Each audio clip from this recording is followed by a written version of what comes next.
Hey, you guys, welcome and welcome back to On Authentic Lourdes on Air podcast. And I am thrilled to introduce you to. This is Julia, and this woman, I know I can say this about everyone that I know. I just love you guys. I'm just so grateful for you, Julia, and having met you and how we met and everything. Like, all of the stories about our connection are really, really interesting and beautiful. And we've run into each other, I think, during times when there was a lot shifting for both of us. And so that's what I'm excited to get into that, a little bit of that today. And I would like you to introduce yourself a little bit to those who are here. Well, I thought you were gonna start with the story that kind of brought us together. That would Let introduce. me do that. Let me do that. So, oh my goodness. I promise you guys I put my my phone on airplane mode, but we're gonna get some dings. Too We'll have some popular. complications here and there. But I met Julia when we were in Mexico and we were at an ayahuasca retreat, That's right.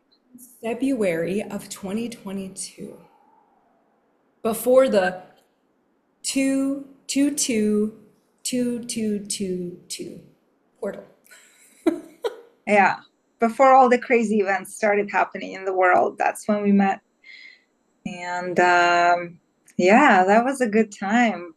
Gosh, it really is so fun to look back and just see how much happened since then, And okay, let me introduce myself since we started so that people can understand what I am now, coming through that ayahuasca ceremony, meeting you. And now I am a communications coach. So I essentially work with people, helping people have better communication with themselves and with people around them. And most of the work that I do is really working through some conflict scenarios and helping people find better communication patterns that will lead them to better resolution within themselves. And then as a result of that inner peace, the outer peace comes too. And we talked about it before, how I was sharing that a lot of the internal conflict is bringing about the external wars, and this is what I'm seeing in the world. And that's why I really enjoy what I do, and helping people resolve things within themselves first is really powerful for resolving a lot of the things externally, even when there is a difficulty finding that kind of point of connection. I really want to highlight that because this was something I did not understand when I was younger. I did not understand why there were so many conflicts, so much war going on, so many things. And I was blaming outside and how dare those people do that and this and the other. And I now sit more, still in the process, but more in my sovereignty, more in like, where do I get to take responsibility? And to sit and recognize that, yeah, I've been at war with myself. Of course, we externally are going to be in that same flow until we are actually dancing more beautifully within ourselves. Ooh. Yeah. Yeah, and it's really cool how we met during that ayahuasca ceremony, and we were both searching for some answers, at that time.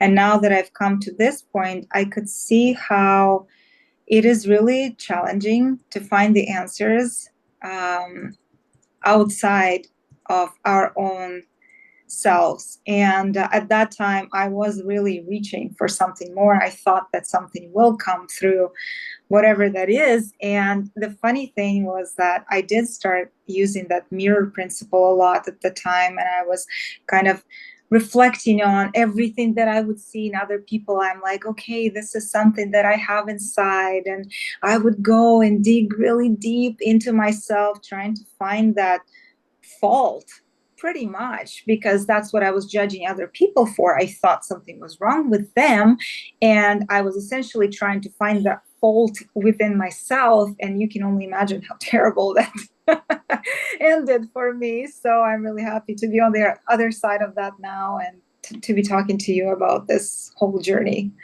You're reminding me of something I had completely forgotten about. There was one day, exactly to this point, there was one day that you and I were talking. I'm pretty sure we were in maybe we were in my car, but I thought we were in uh, a colectivo, but maybe not. I don't know. Or in a bus. We were in a bus or something. Anyway, having said that, I remember having a conversation with you, and I realized as I was talking to you, and you really like brought this point up again to me, which was already a part of my life, this mirror principle, but an area that I had like totally like just dropped because I was in a time of celibacy, not on purpose. It just was the thing that it was. But I was sharing with you a little bit about that. And I was sharing with you how in my sex life, I've seen, this pattern happening with men. And you were like, oh, beautiful. How do you get to see that in yourself? And we're not meeting this yourself. And I was like, and I'm not going to lie, even in this moment, I don't remember the details, and I'll share it at some point when I do remember. But having said Mhm. that, that reflection was so powerful because it totally changed the game with me in my sex life. I was like, oh man, beautiful. Okay. These ways in which I see like I'm not being met in, oh shit, I get to go there first. So yeah. Wow. That is really cool. I didn't know that that conversation really brought up so much in you. It took me a moment to integrate it, right? And the beauty is when I met you, you were doing integration coaching at that time. Yeah. And that's what I think is so beautiful. I left that part out and I was like, "Ooh, I got to back up for just a second," because we sat with Mama Ayahuasca, we allowed whatever came to come. To be honest with you, at that time, I was there because I was supporting another friend. She was like, "Would you please come with me?" And I said, I will do that. And I'm so grateful because I was meant to meet a bunch of you guys because afterwards, they didn't do integration. They normally would have, but they were getting ready to go to Egypt for the big portal day. And so I invited a few of you, as many as people as wanted to come to my place. And what, at least five of us showed up? Maybe it was Yeah, four, there were a few four people, or five of us. more than four for sure.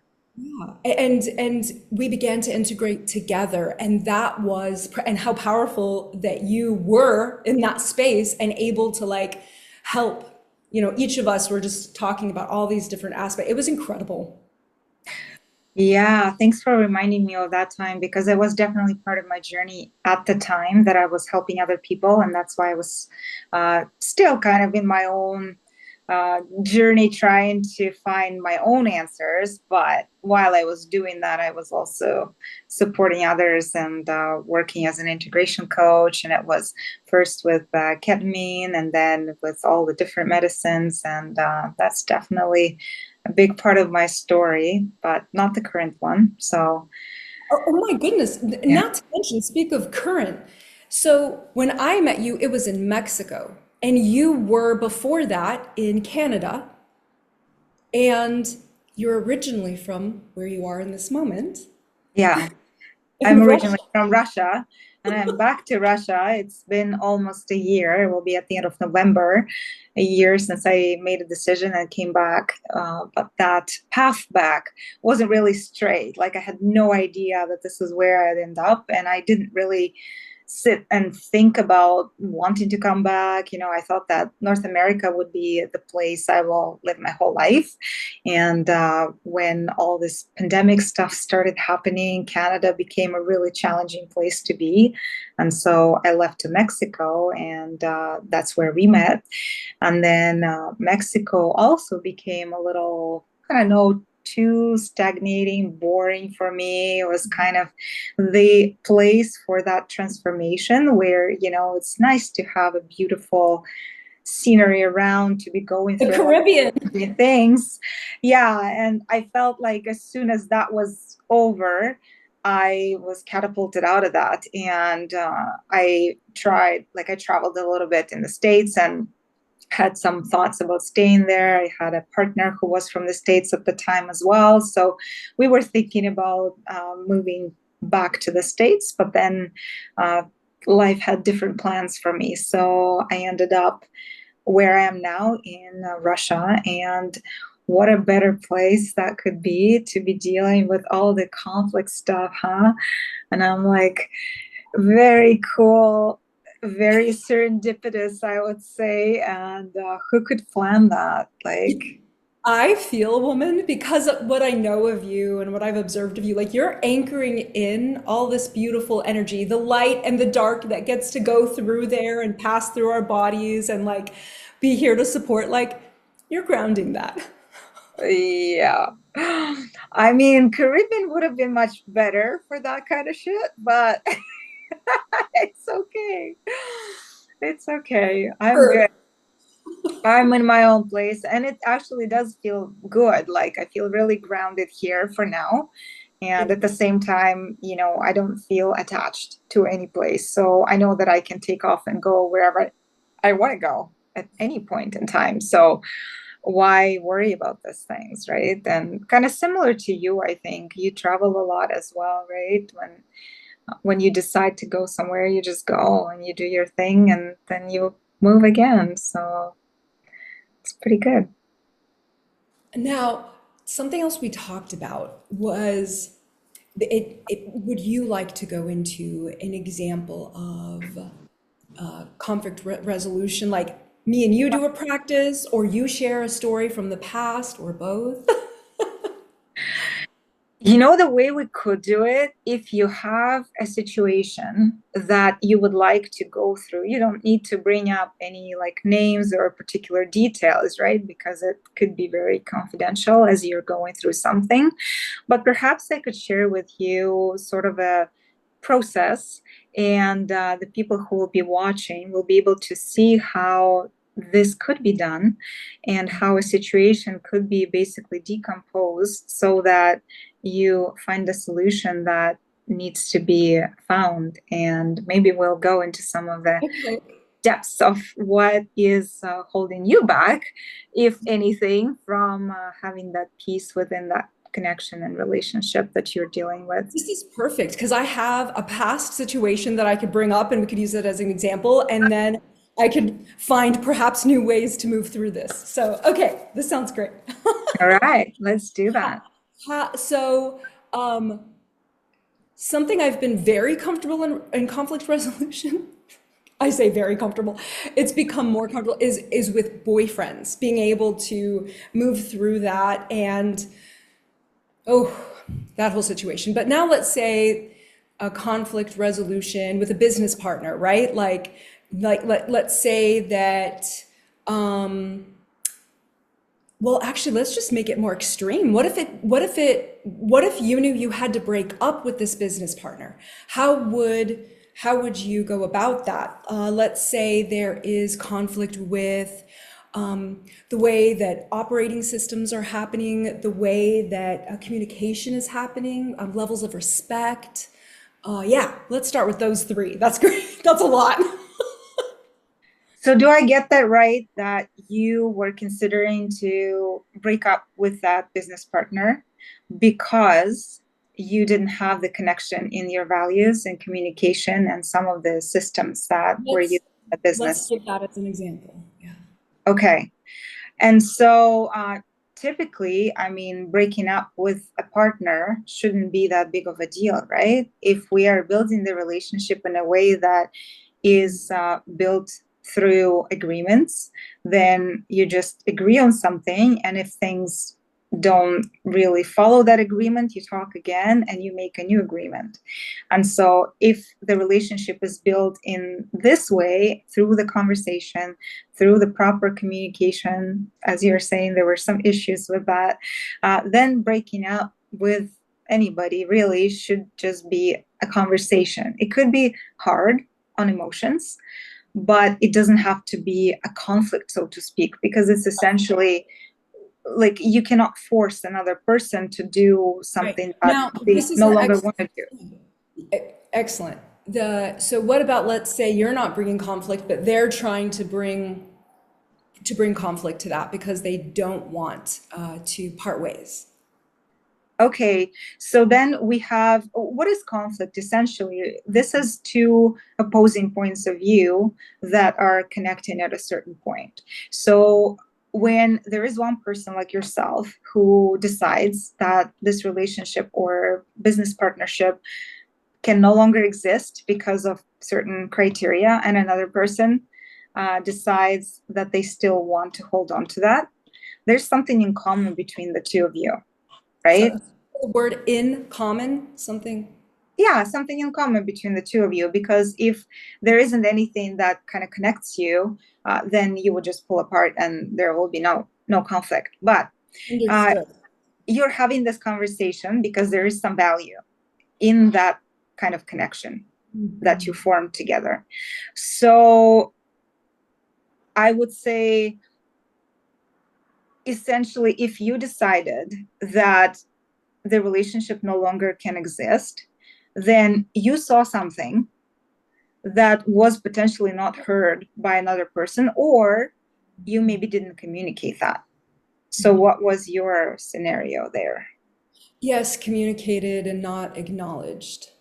Yeah, many, many, many, many, like over and over. So to me, that's the part where I sat with myself and I was like, oh, well, you're not. Why are you still like in this flow when this is not right?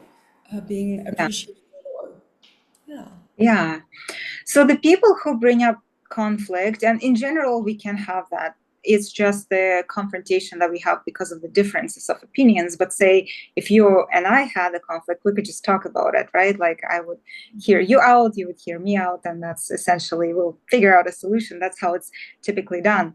But it's important to understand about the people that continue the fight, what it is that they're really trying to do, because we tend to think about conflict as something that has to deal with aggression and all this like confrontational feelings, and we think that somebody is afraid of that, but what they're truly afraid of is not aggression, is what's underneath all of that stuff, and that's usually the guilt and the shame and all those self-destructive patterns that really come up within ourselves when we get into that conflict situation, because the Yeah, inner I critic. had not thought of that, but go ahead, the inner critic. Yeah, beautiful.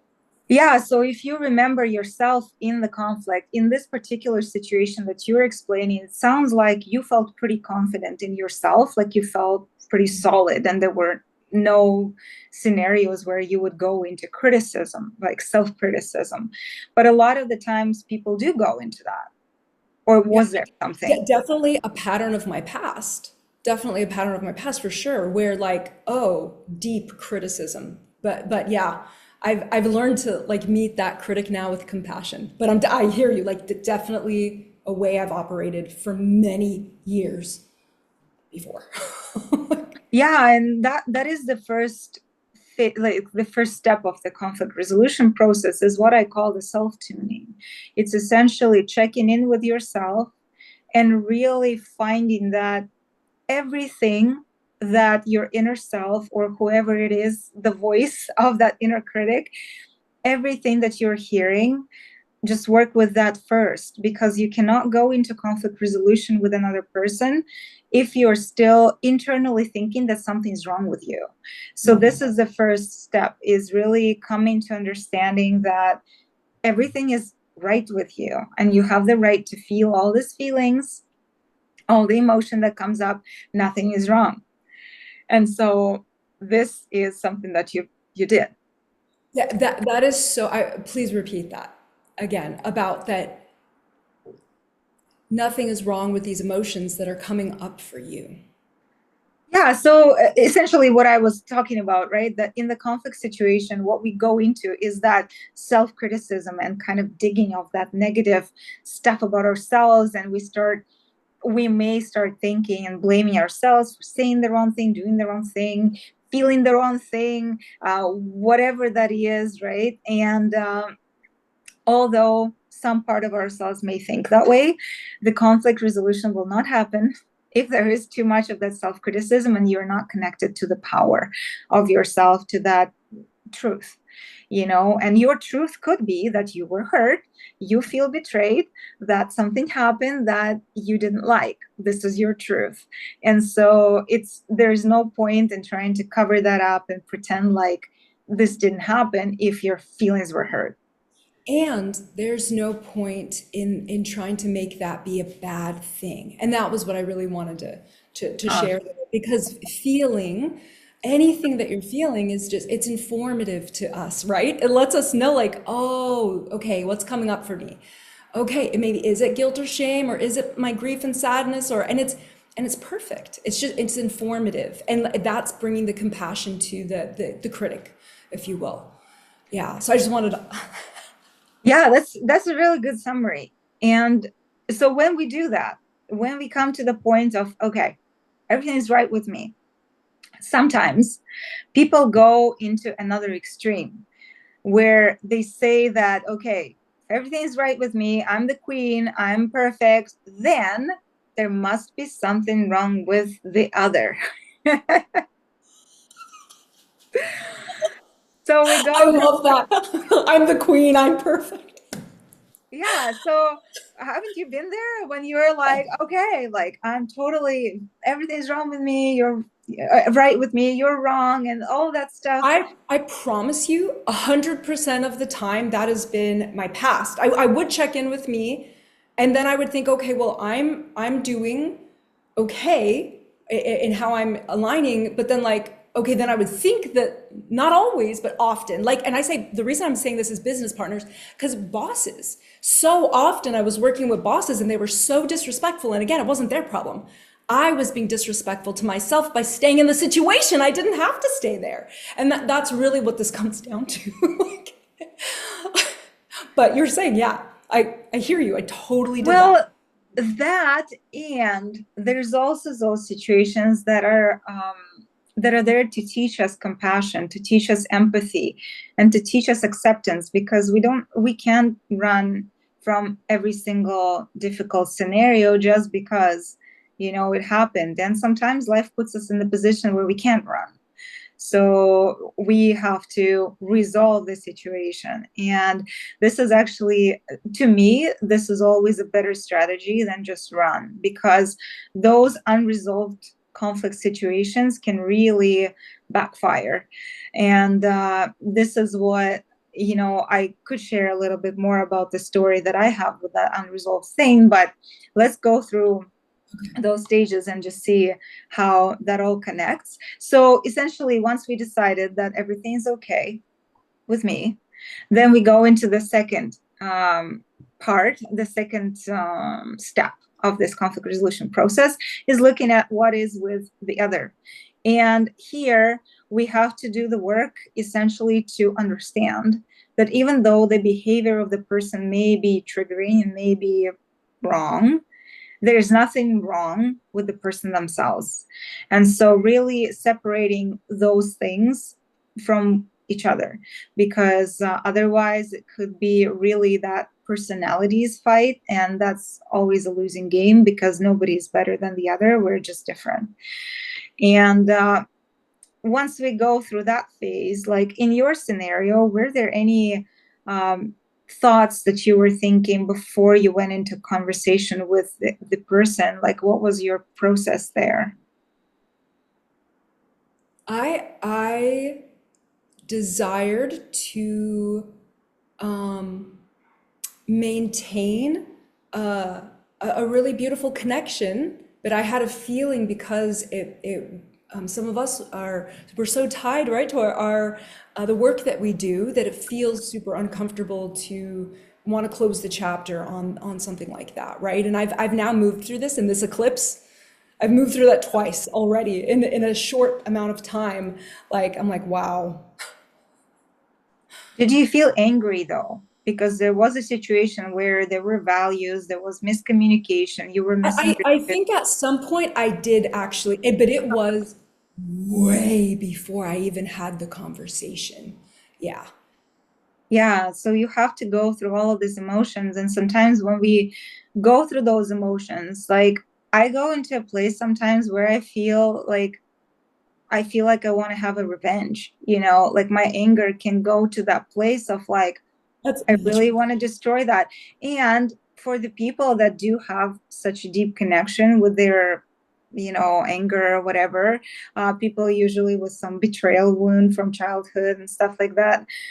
It's very important to basically live through this scenario in your head, like not really do To role anything. play, you're saying to play basically? Whatever the way is that you want to essentially see that play out in your head with the art in whatever way, but this is a very strong emotion that has to be lived through before you can clearly go into the next step, because people feel the feelings. And sometimes at this phase, like say you've done the self-tuning and you are on the second step of the conflict resolution process, but the person may not be willing to contact you. And there is two different scenarios where that could happen, because people feel feelings, people feel the energy through the energy or communication. Like there's so many ways that energetically people just sense that. People sense the danger. And sometimes people don't want to stay connected and communicate because they're just afraid. They're afraid that something will happen. They have something that they value. You have your values, but the other person has their values too. And so just because they collapse, it doesn't mean that your values are better than their values. It's just...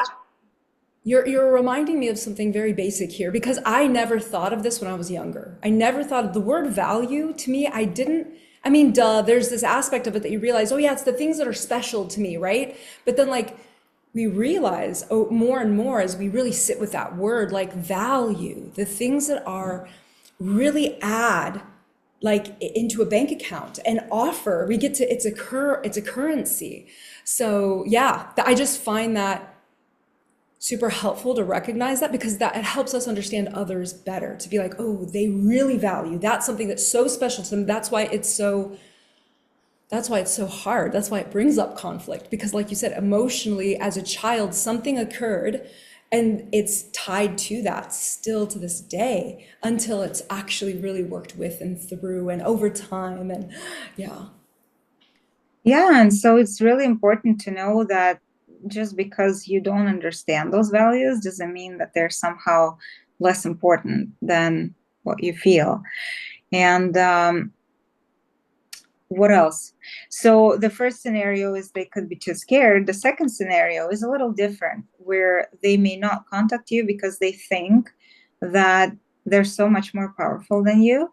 So you won't do anything to essentially have a negative impact on them.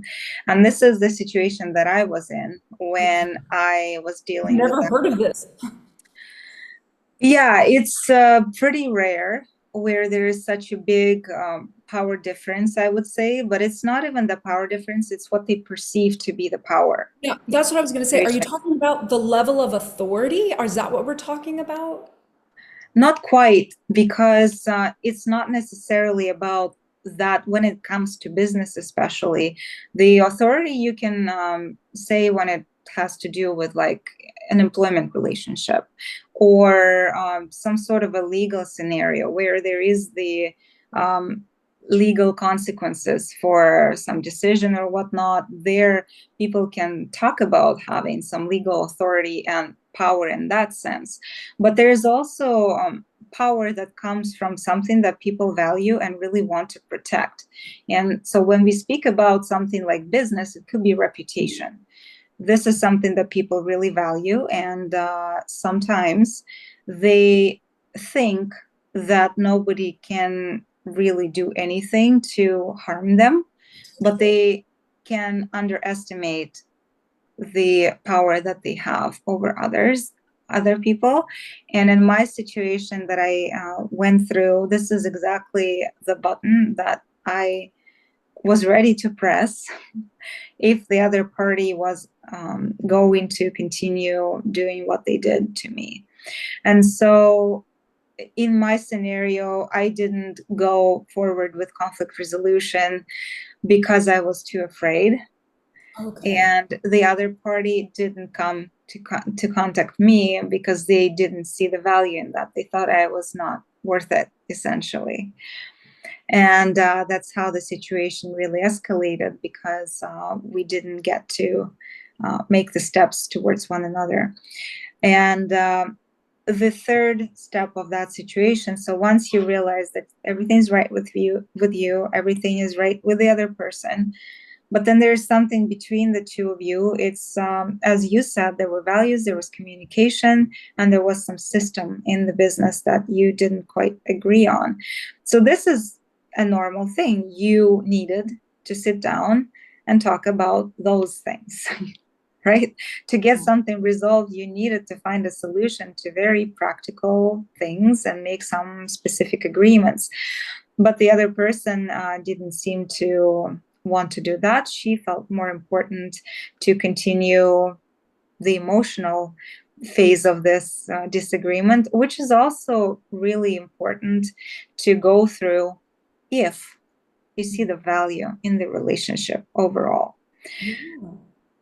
Because if there is not a choice, before you have that conversation, you really need to have that sit with yourself and see if there is truly the value in continuing that.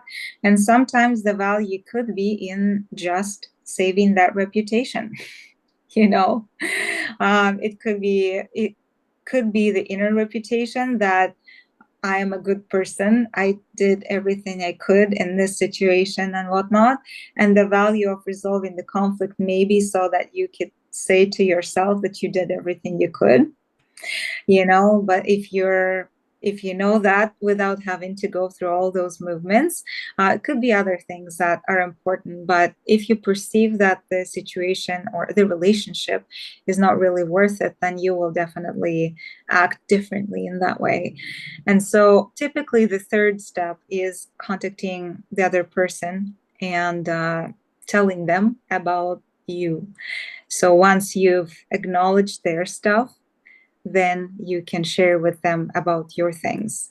And in that kind of conversation, you have to acknowledge theirs first. And so the thing is that sometimes that well of pain is so deep that it's quite impossible to stay in that with them. And I think that was something in your scenario where you just kind of maxed out on your empathy in that situation. And you were like, I cannot do that anymore. Was that the case or something else?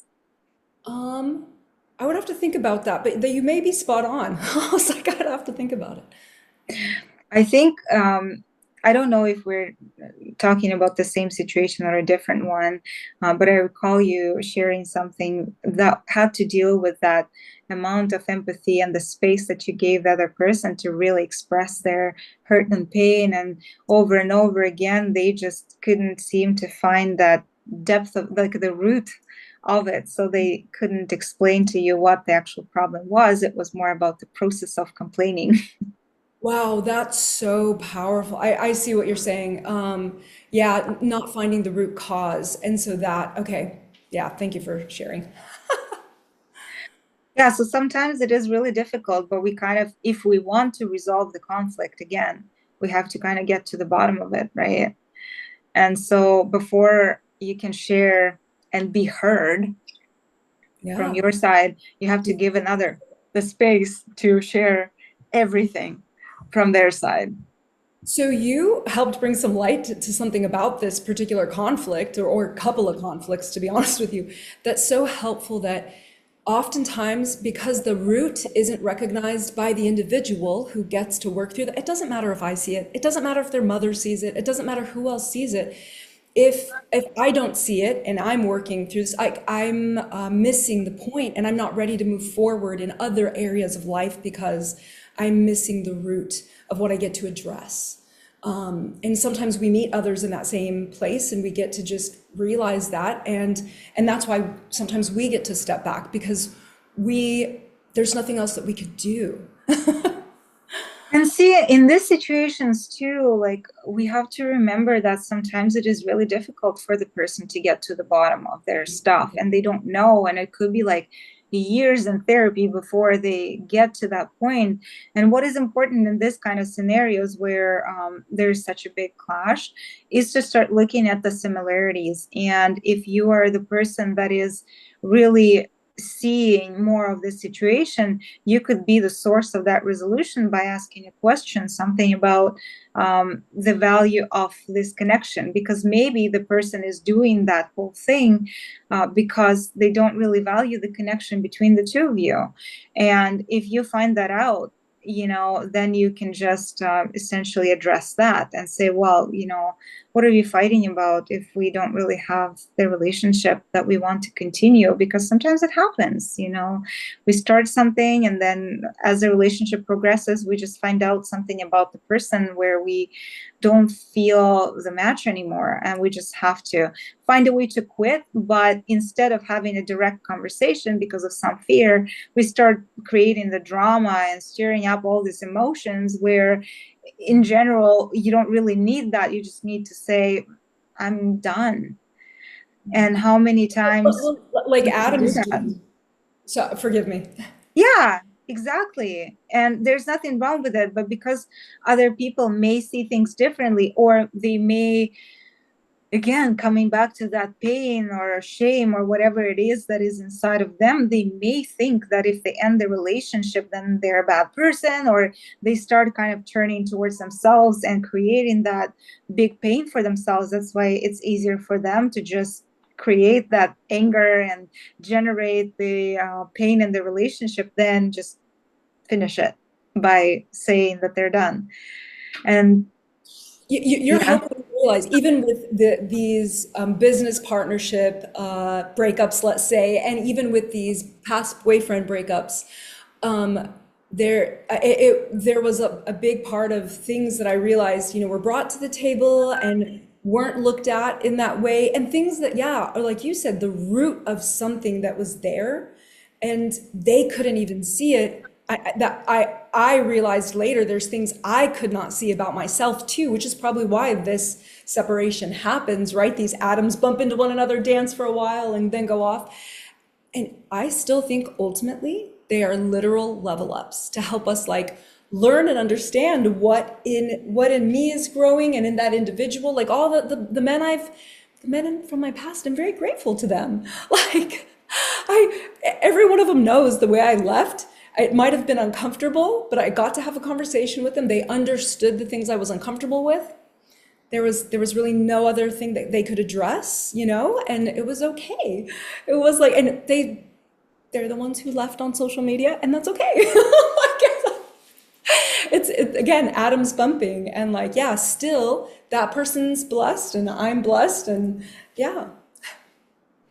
Yeah, and I like this idea that you brought up with conflict being a way to really connect to ourselves through the other person and to each other too. Like I really enjoy.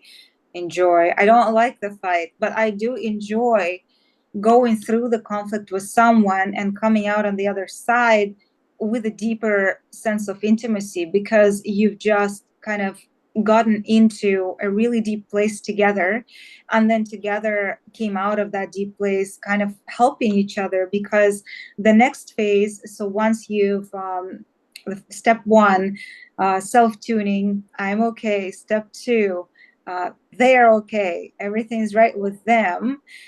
Step three, we are talking about the situation where we get to hear them out first and then speak up our feelings about the situation and whatever we want, right? And so the step four would be coming up with the solution. So this could be either the offer. If you're the one going into the conflict resolution, say the other person disconnected and it's important for you to resolve that, then once you decide to connect with them, it's not a bad idea to think through what could be the potential solutions to that. And at the same time, being really open to the fact that the other party may not accept those solutions, yet they will at least have something to start with if that's the case. And so coming into that resolution conversation with an idea of what you can see maybe happening, of course, considering what their desires and needs and whatever, like the desired outcome of the situation.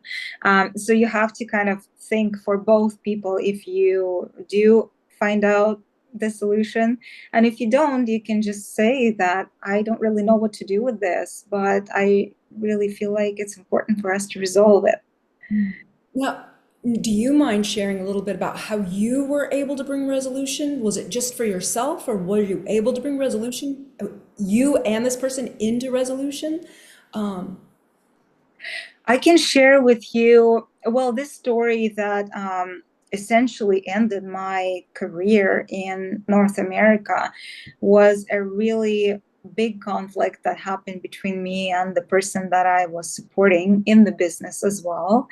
And so at the point of time where I made the decision that our values just didn't connect and spoke that up, I decided to do it in a way that was pretty soft. And I basically just offered that I will help wrap things up and just leave everything peacefully.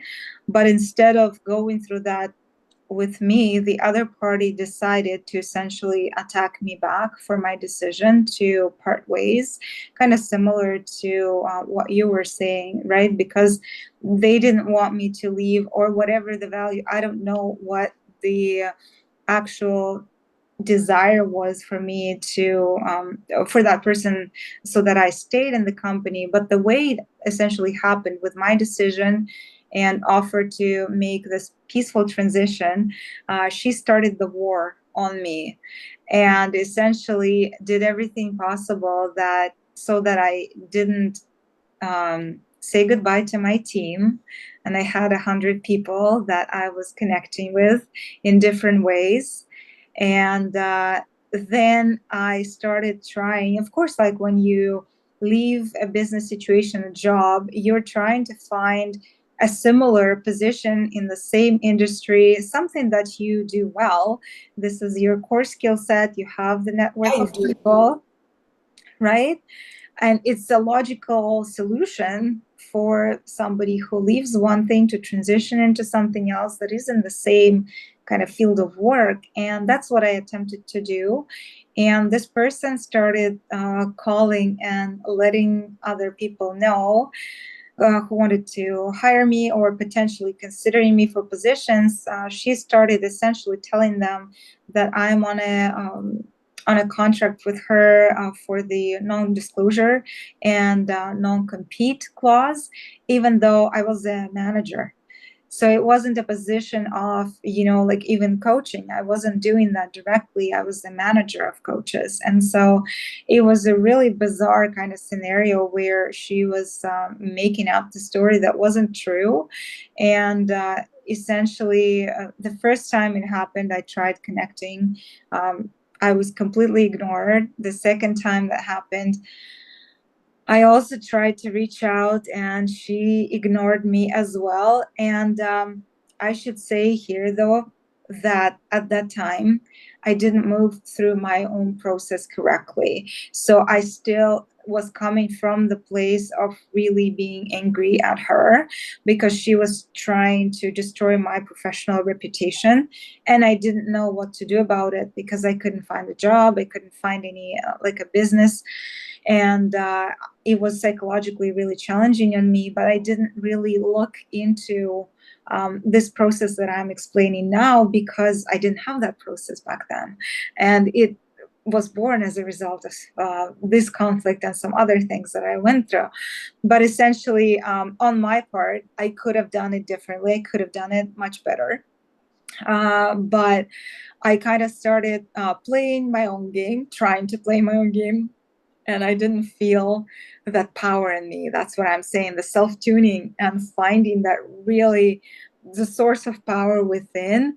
That's the first step of resolution. And once I found that, I was able to move through the phases, but I had to resolve this conflict on my own because I did not get any responses from the other party. And essentially what that creates is, for me, thank goodness I was able to do that, and I don't feel the need for revenge or anything, destroying anybody's reputation. But essentially the way like I went as far as exploring the options for the legal case for defamation of character, because this is how far it was for me. And I decided to leave that and not continue the fight, because I realized that I was playing the game that wasn't mine. And in that situation, everything that was going on, I felt like my power was in my truth, because I didn't really do anything against my own values. I really did offer the proper way to exit. I offered to, wrap things up with my team. I offered the conversations. I didn't lie about my agreements or contracts or anything. I was just trying to find my way out of that situation. And there were no lies involved, nothing. And so once I realized that this is my true power and that I could share that with anybody who asked, so I could easily go on any podcast, I could create anything public and it would sound very authentic, because it was. And so I realized that essentially I could, make it bad for somebody's reputation. And that's what I talk about, the part of me that really sometimes wants that revenge. I kind of played that out in my head, that if I really, really wanted to, I could. But then I kind of checked in with myself and asked myself, what's that for? What do I get? I just continue staying in that fight, but I didn't want to fight. And so I decided to let that go, and the conflict with the person was left unresolved, but I finished my inner conflict in that scenario. Beautiful. So my question is, and this is, I'm just asking this as a reflection. What would revenge look like for you? What would have that looked like? What would, or almost what would justice look like to you? Again, not that it's necessary, but it's just beautiful to hear you sharing this so real part of us, the human experience that, Yeah. again, don't have to critically judge. We get to recognize, like, oh, I could hold space for that feeling when I feel that. So what did revenge look like and feel like for you? Oh, this is a really, ah, this is the part of me that I really had to work with a lot, because, well, typically, what is the best revenge and what people do who want to hurt others? Because revenge is basically making another feel what you felt, right? And so if I were to make another person feel what I felt, I would attack their reputation. And so it's essentially To just have that. their reputation destroyed as well, like in the public, in the field, in the Yeah. But I mean, essentially, when somebody is trying to protect, like, I mean, I know they value their reputation a lot. This is really, truly the power that I have over them, right? Because reputation is a really kind of soft thing, and it is not based on what you say, it's based on what you do. And when you do things like that to other people behind their backs, when you blackmail or you say the things that didn't happen, sooner or later people will talk. Somebody will say something, and you cannot truly avoid that and escape from that. And you can build whatever castles you want. But if the truth is not on your side and you're really doing that at the cost of other people's money, reputation, health, relationships, it doesn't matter what that is. But the truth will always prevail. That's like an old saying that we all know, but not too many people really live by this principle, because that's quite a high standard. And in my case, I had to essentially choose between destroying somebody or destroying myself. And I chose to destroy myself at the time because of this truth principle. And I didn't want to be doing the same thing to the other person that they did to me, because I couldn't see the value in that. The revenge, what would that give me? It would just give me exactly that what instant sense of satisfaction from what? yeah. From giving the pain to another person, that essentially like returning the pain to another person. Yes, it's possible. And it's cool to kind of connect to that power within yourself and to live through that scenario in your head, to essentially let that go. And I follow this with all of my serious conflicts when this, really deep part of me comes up and really wants, because it's the mechanism of my self-protection. And it's telling me that, Julia, you are destroying yourself right now. And you have to, essentially, it's like you have to attack another and destroy them instead, to somehow become the winner. But I'm like, but I Yeah. don't need to win. I am already like the winner just by being connected to my values. And my values are not about destroying other people or their reputations or taking from them. And so this is as deep as it can go. And even though I do have these values, it doesn't mean that this part of me does never arise in the situations when I'm really, really, really hurt. It Yeah. does. And I really have the connection with that. And I just let it be. And I witness it. I acknowledge all these feelings. And sometimes I really have this internal game with how that could look like, but I don't have to act on it. It's for our mind to calm down. It doesn't matter if we do it for real or we just kind of imagine it. It still closes that loop. This is such a beautiful practice. And the way I grew up, I was taught that that's actually sin. It's sin. It's bad. This is horrible to even imagine to do something bad to somebody. And I am actually finding it's one of the most powerful. You said the word power. That root is worded in poder in the Latin, in Spanish. There's so many connections to the word can and able. The word power is like what you are. Of course, you're able to do that. Of course, I am. And of course, like I can label it sin, or I could label it bad, or I could be more gentle with myself and I could recognize, oh, I have the ability, I have the power to hold this space for myself, be angry, be frustrated, want to have justice prevail, want to have the, like all the things. And allow that to help me move that energy through my body so that then I actually was informed by it. I call emotions, feelings, God's angels. They come through us. They're here to deliver a message for a moment if you allow it. Otherwise, you allow it to integrate and become part of your embodiment.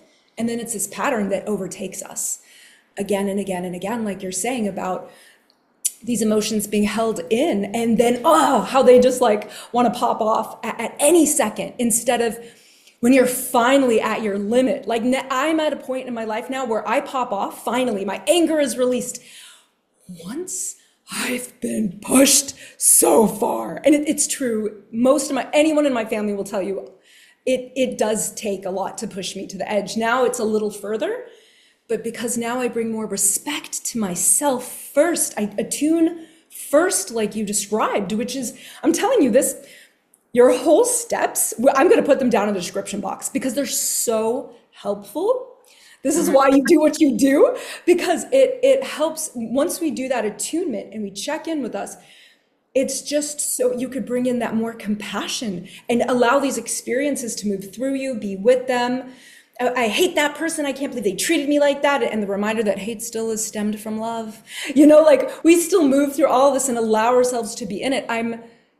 All of your definitions and your, the step-by-step process you've brought is, wow, it's so helpful. And the part I just love to emphasize, because you're touching it, but I just wanted to emphasize, it's being with those emotions because they're deeply informative rather than reacting. I could respond to myself in that, reattune myself and be ready to go into the next step. Yeah, and I find this is very important. And if I work with somebody on this kind of process, then I would play the scenario out with them, because it's, for some people, it's important to be witnessed in some of those really shameful thoughts, because it is, in some religious beliefs, it is a sin and it is not okay to even think about that.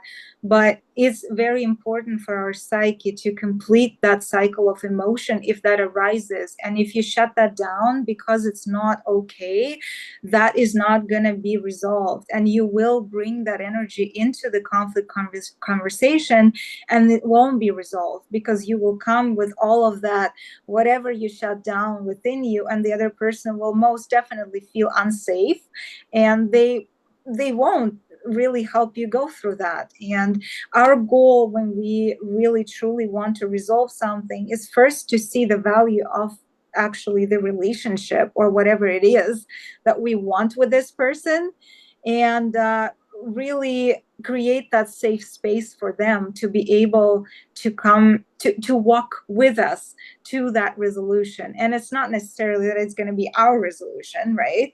Because at the fourth step, we could say that we don't really know what to do about it, because the situation is such that it's really difficult to find kind of a simple solution. But if you've done all the proper all the steps before that properly, then at the fourth stage you can have a discussion and really brainstorm together the solution that will be a win-win for both people.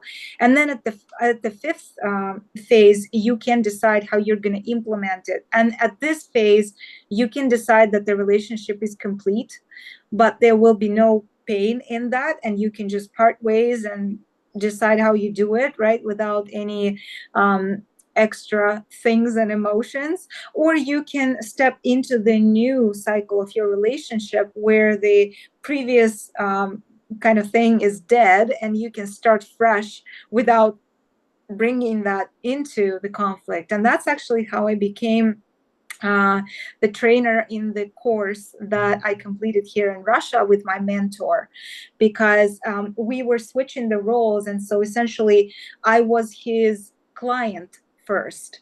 Then I decided I really liked what he was doing and how he supported me. And then I became his student because I wanted to learn what he was doing. And once I learned that and I started practicing that stuff, I became really good at it. And I got to the point where this new knowledge combined with my old experience of coaching and all that stuff, like I've been doing coaching since 2015, like of course I have quite a big base of the things that I've done, plus all the psychedelics work, and that's really deep experience. And so when it all connected together, I decided that now I'm essentially as good as my teacher, or maybe even better. So this inner kind of this inner desire popped up for me to be his equal, at least, right? Like I didn't want anything else, but I wanted to be seen as an equal, and he was still looking at me as a student. So I didn't like that idea. And I stirred up a conflict in that, where I didn't know where it was stemming from. But as I started working through this process, I realized that I really value whatever we're doing together. I loved the system, the process. I really enjoyed working with him, but I kind of outgrew the role of the student, and I wanted to step into a different role with him. And of course, I couldn't tell him that because it wasn't conscious for me. So I started really Hey, oh, sabotaging. this is fascinating. Yeah, I started sabotaging the relationship, and I started behaving in a way that was putting me essentially above him. I was thinking that I was better than him. And from that attitude, I was trying to communicate things. And of course, he didn't like it because he was like, duh, everything is the way it is, and nobody's better than anybody. But I so wanted to get out of my student role and be the equal that I started that fight. And yeah, and essentially what happened is that he pulled back from that communication because he was just like, okay, I don't know, I don't want to fight. And some people would do that because they can see that you're fighting some internal war, and they're like, I don't want anything to do with this. But once I realized what was going on with me, I sent him a message, and we ended up having this conversation just after the New Year's, where I shared with him what I went through and where that was coming from. And I was just like, oh my God, like it seems like I really would like an equal role with you. And it feels like I've outgrown. So I just told him the truth that I found out about myself. And from there, he shared with a lot of empathy. He shared why he reacted the way he reacted. And from that conversation, we essentially wrapped the relationship up. It was beautiful. Like we Yeah. just kind of, we decided that we're colleagues now. There's no like levels and layers. Ah, We're perfect colleagues. And it was probably a month or so later that he called me and he said that he was launching another course, another training, and he needed a trainer for the students for his course. And he offered me that position because I was such a good student and then I was practicing and all of that. But if not for that conflict, if we didn't go through that phase of me deciding that I'm no longer a student, I am the equal, I want to claim my spot, and like I could have done it differently if it was a conscious thing, but it wasn't, right? And so this conflict really created the opportunity, and that's how I see all the conflicts, that this is definitely an opportunity if both people are able to meet there and acknowledge it in the proper way. exactly, Queen. This is where, like, my gratitude for you is so massive because it's it's beautiful to recognize this in all our conflicts. This is the situation, but I think you brought so much beautiful attention to the fact of the root of the matter of something, just like in this specific one. You're like, oh, I'm ready to be teacher. I'm always going to be student, acknowledged, and I'm ready to be the teacher as well because it's there. And I have seen this pattern before where people, again, something in the root, where and it could be different things. I'm not here to be like, oh, it has to be this, it has to be that, right? Of their situation. In the root, there's this thing that and then they try to put themselves above people. And everyone could sense that. Everyone could feel it. Even if they only have a conflict with one person, everyone else recognizes that. And it doesn't smell pretty, it doesn't look pretty. And it helps me bring so much beautiful reminder of the compassion that, yeah, everyone's in their process and everyone who knows me, that I'm so grateful. I'm laughing. Everyone who knows me now after, 2020, my attitude, and then actually I would probably say people before that have even seen me, like the way I move and operate with people. Like, wow. There are times I'm remembering I left another breakup. I left a boss, and I didn't even tell him because I knew I could actually see a lot of root causes. And I knew that he would just bring the ego to the table. And I was like, I love your ego, and I actually just want to let you keep that intact. So I'm just going to let you know that I'm parting my ways, and understood that I didn't have to make him the bad guy, which I think was the first time that happened in my life where I didn't make the other person the bad guy. And ever since after then, and again, that was close to 2020. And so that just helped me with any other connection that we just either had to close the chapter on something or, we had to part ways in a way. Like, so really grateful. I'm just so grateful for that. But yeah, it's whether or not I see the root or you see the root or anyone else, right, listening to this podcast, see the root. The beauty is if we could recognize there is something there and we get to let them be in that. And that is their truth in that moment. And we don't have to make them out to be the bad guy. They're just in their perfect process. It makes so much more delicious. It's really beautiful how you speak about the root and whoever sees it, right? Like there's got to be a really deep and big amount of trust in the relationship for you to allow another person to see the root in you and offer you that as a point of view, because it really is easier to see something from the outside. And I actually have a recent example from my current business partner where I started, I had two events. So the first event that I held, I was just facilitating. There were about 50 something people, and it was a training session, but a very light one. So it was more of like a speaking gig, but I included some training in that. And as I started talking to the audience and asking for people's examples, somebody from the audience brought an example with somebody else in the audience. And so she essentially pulled me into their current conflict going on. And of course, I couldn't expect that, right? I was expecting some other thing, but here we are. And I'm just like, look at this situation. And I essentially facilitated a session right there, which, probably wasn't the only and the best decision, but I was kind of put on the spot and I'm like, okay, this is my call. So I did that. And there was Well, I another, have a question. Did you yeah. ask them if they were great with like coming up front? Let's go, let's play. Oh yeah, they were involved. They were both kind of in that. They were in the conflict. They're like, yeah, let's talk. So it was kind of,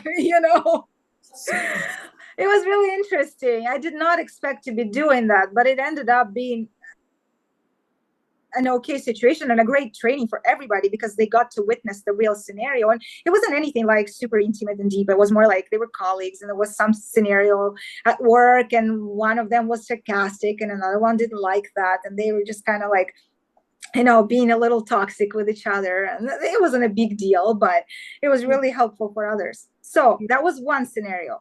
The second situation, I was doing another event. It was a little bigger. It was like 90 people there. And to that event, I came and I was the last speaker. And so as soon as I pull into that like parking lot and whatnot, the organizer comes up to me and says, Julia, you gotta save the situation.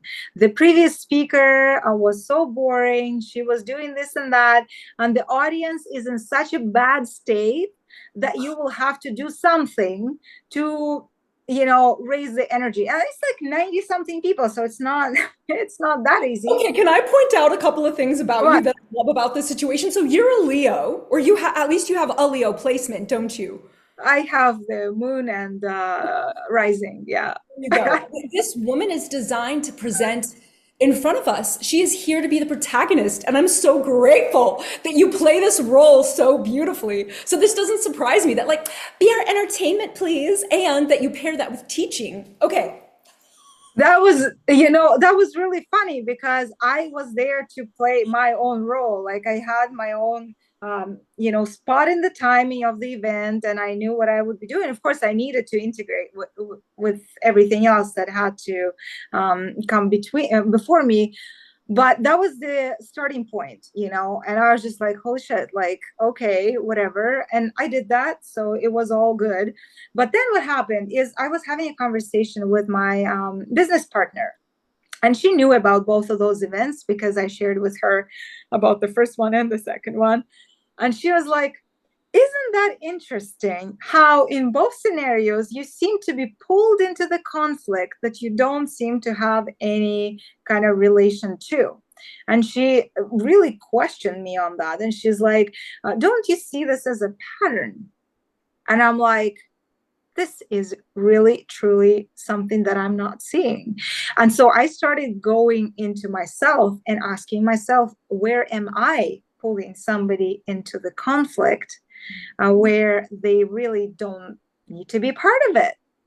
And, I found a situation that wasn't at all something that I would have paid attention to, because there was a scenario where I basically cried to my friend about somebody, that she recommended to me. So it was her recommendation. I had a conversation, a session with that person, and it turned out to be horrible. And so essentially I called her and I was just like, oh my God, that was such a painful experience. And I said, I cried to her about it, so as a friend.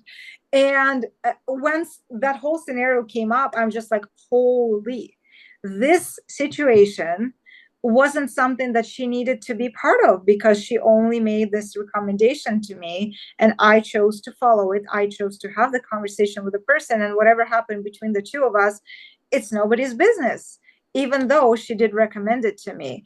But I was so emotional, I needed to get the support and like all that stuff. Can I And share perspective here? yeah. Because, for example, if I was the person who recommended you someone, I would desire that you share with me whatever that experience was. I don't need details, but any part of that I would appreciate, so that I can adjust and understand. And, it's informative. And this has happened to me before. And it's something that's very alive right now. The people I've been recommending, certain things are coming up and it's helping me. I get it. Whoever chooses to go with them, they still get to take responsibility for that. And I still take responsibility for my situation. I continue to want to. So anyway, just throwing that out there, because I hear that you're taking responsibility and not trying to push it on her. But anytime I recommend you anyone and you, please share with me. Yeah, and see, it is something that needs to be established between people, and also it has to be done in a way that doesn't, make another person really look bad. And when we go from this place of being super emotional about something, and again, this is like a friendship situation, she's my really close friend. So I felt like I had the right to do that, like I gave myself the right to do that, and she really did support me in the situation because I needed the support. I got it. But then life played out a scenario for me where I got to witness how it could be. And this, I think, when you live so much in integrity with yourself, even things like that you essentially consider okay, they have to be done in the way that really goes with your values. And my values is that I don't give anybody feedback without the request. And so in that scenario, I didn't live by that value, and the reality helped me see that I could have done better. And it came through the partnership with the person who I really trust, because had that been another person, I might have really kind of been aggressive to that sort of feedback, but I wasn't, because I trusted her. And so um, that's another point of dealing with some conflict situations with the loved ones, and understanding that sometimes people just really care about us, and they want to bring something that is important to look into, but they may not know how to do it in the best possible way. And so they just say it whatever way they say it. And we have the communications business, so thank goodness we know how to communicate in those scenarios, and how to give the proper feedback in a way that will be heard and respected by another person. But it's also a skill that can be developed, and I think it needs to be developed, because a lot of people have a lot of value to bring into lives of others, but the way they do it is just not okay, and that's why their point of views are not heard, and their From a opinions deeply are not wounded valued. space. Yeah, they're operating from a deep blue. And so I've come to realize there's so many beautiful, beautiful people, whether they're therapists, professional, whether they're coaches at whatever level, whatever they're doing. I've noticed they can really truly, we can as humans operate from the wounded healer space often, and we feel it in our bodies. It's very obvious we're not doing okay when we're still operating out of that zone, which we're allowed to. You know what I mean? We're allowed to. And like for me right now, wounded healer, right? I have noticed there is an old wound that's on my shoulder, and nothing is taking care of it in this moment because it's not a physical thing. It's very in the nervous system, emotional, and it's beautiful. And I'm getting to look at it, and it's old patterns that are coming up from my life where I'm getting to address them, look at them, and be like, oh, this is causing sadness. Beautiful. Again, I'm causing this sadness. I get to change that scenario. And how beautiful. What do I need to readjust in my life so I can continue Mm. peace? And what I call health is just this, again, dynamic homeostasis, slight counterbalance of the scales. Like that's the health. Things have returned to the resonance, the attunement. And I'm just finding more and more that is so supporting me. So I'm loving hearing. Thank you for sharing all of this. Lots of examples, like when Yeah. you work with conflict and help other people with this kind of situations. I have so many examples where this process always works. Like I'm yet to find one scenario where it hasn't, because I think it was created based on my personal experience, and those experiences where I didn't follow it, I could see why the conflict didn't find its resolution. And I had to go through a really challenging process of all this like spiritual work. And I don't really underestimate the value of it, but it's just really unnecessary in many cases. And people go into those experiences that they don't really need to go into if they're able No, give to. an example. I was like, an example of what are you sharing? Well, even this situation that I was going through with the partner in the States, right, where I went into so much spiritual self-digging essentially. And I was really in the space of criticizing myself and Oh, self-blame. And I okay. was trying to find the way out of that, where I could have done things way faster I see. without I having to see. go into those layers. And I mean, it is my path and I wouldn't take anything out of it. But if somebody is looking for some sort of a conflict solution and comes to me now, I am pretty certain that we could find a better way than going through a fucking ayahuasca ceremony to find a solution, because that's very risky. Like they're not there for these purposes. Yeah, Like right, right. Mama Aya is when she calls you. it's not for the day-to-day kind of scenarios that we are meant to be able to resolve through communication and through connecting with another, and not just by going somewhere and looking for answers somewhere where there aren't answers. And I mean, that's my opinion now after going through so many of these things and working with clients that couldn't find a way out of those places, but they could find a way through the conversation with their loved one or somebody that they really could connect with through this specific process. So I think I've shared most of the things that I really meant to share about this process. So maybe we could just sum it up with the 5 steps of what we discussed today. And if there is anything that you would like to add, let's Well, do that. yeah, after you summarize, I please share with us, where do we find you? How do we connect with you? Because yes, please, and thank you. Okay, so the 5 stages of the conflict resolution process that we talked about here is the first one is self-tuning, making sure that you are okay about whatever is going on with yourself. And there's no criticism, there's no self-digging, you're totally okay and you believe that. Second phase is really creating the safe space to for another person to share what is important for them, what are their emotions, what are they hurt with, and what they're experiencing in that situation, and really coming to a place of understanding of their experience. And it's even more powerful when you acknowledge it by saying something along the lines of, I think now I understand what you're going through. And after that, you can switch to the phase 3, where you are sharing about what's important for you and how you feel about the situation. And here you're telling another person essentially your truth and letting them hear you out. The fourth step is in offering a solution that you could have potentially thought of before you came into the conversation, or acknowledging that you don't know what to do and inviting them to brainstorm or collaborate on finding the solution that will work for both of you. And the fifth step of this process is essentially implementing the solution, which could mean ending of the relationship on a peaceful note, or just stepping into something new with this person and not carrying those offenses and all that emotional baggage into the next stage of the relationship. So this is what I hope people can take and use in their lives.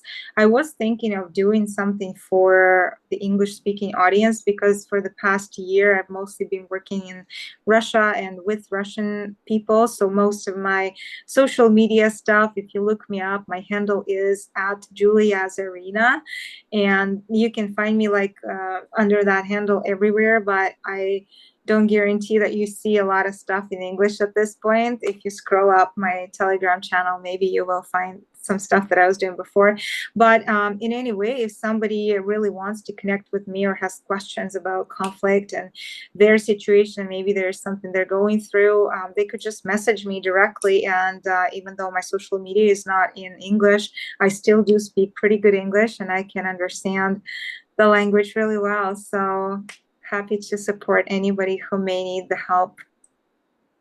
Yeah, your level of education, I just enjoy. You feed my air sign energy. I'm like, oh yes, intellect, let's go. have two. What are you talking about? What Thank is you that? for the. What?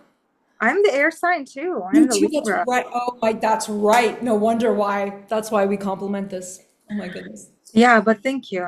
Thank you. It's such a pleasure talking to you. I feel like you're such an incredible listener. That's probably why you do this and bring people into your podcast because you can just help, open things up that I didn't even plan on sharing. I'm really I happy that it happened.